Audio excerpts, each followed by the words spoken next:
যারা ভিডিওটা দেখছেন সকালবেলা ঘুম থেকে উঠে আপনি কোন খাবারগুলো খেলে আপনার দিনটা ভালো যাবে, আপনার ত্বক সুন্দর হবে, আপনার চেহারা সুন্দর হবে, গ্যাস্ট্রিক থেকে দূরে থাকবেন, এরকম কিছু খাবারের কথা বলি। প্রথমে যেটা বলবো, নাম্বার 1, বাসি মুখে আপনি পানি খাবেন। 200 ml পরিমাণ পানি আপনি খেতে পারেন। এটা খাইলে আপনার কি হবে, আপনার দিনটা ভালো শুরু হবে, কারণ শরীরে পানির পরিমাণটা গুরুত্বপূর্ণ ভূমিকা পালন করে। আর কি খাবেন? আমি বলবো যে বাসি মুখে আপনি টক জাতীয় খাবার খাবেন না। আপনি বাসি মুখে আপনি অতিরিক্ত ঝাল ভাজা পোড়া খাবারগুলো আপনি খাবেন না।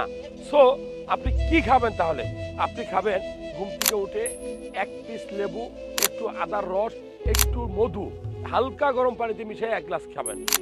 এরপরে আপনি অবশ্যই আগের দিন ভিজাই রাখা ছোলা বা বুট, আগের দিন ভিজাই রাখা কয়েকটা কাঠবাদাম 4-5টা, আগের দিন ভিজাই রাখা কয়েকটা কিশমিশ 8-10টা কিশমিশ, এই যে 3টা জিনিস, এই 3টা জিনিস ভিজাই রেখে আপনি সকালবেলা খেলে আপনার দিনটা ভালো হবে, আপনার টেস্টোস্টেরন লেভেলটা বাড়বে।